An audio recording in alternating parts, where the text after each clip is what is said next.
产能有限，要想吃到黄金馆，得看看今天的运气。老板，你今天又喂了黄金馆了。他这一头牛身上就那么几两，搞不好的话，得收2天的才够1份。反复折磨客人们的黄金馆，到底是什么？就是牛的喉咙啊！我一直以为是牛的喉咙。呀，你像牦牛，我这么年的黄金馆，它是哪里的？管状，光滑，7、8毫米。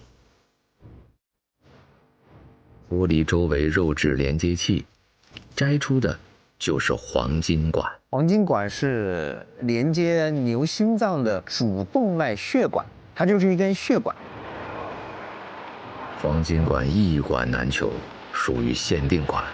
没有黄金管子的，没得。有没有黄金管子啊？要黄金管，要不要别的？只要黄金管子。好的。有没有黄金管子？没得啊。拥有黄金管的肉铺老板，化身奢侈品 sales， 想要买黄金管，你得配货。对，配货。比如说你愿意在他家买个400、500块钱牛肉，他就说不定能卖给你几十块钱黄金管。这个保价蛮大啊。不惜工本，坚持出品新鲜的黄金管，这是东哥的底线。宁愿不卖也不能卖那些冻货啊什么的。注意跟今天。好，行。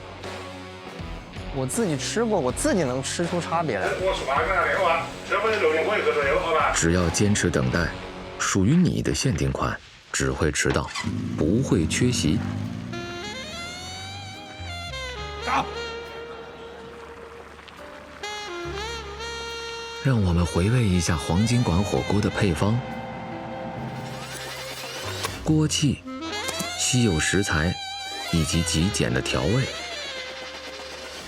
我们家黄金馆调味是全部靠酱油，口味的层次就会更丰富一些。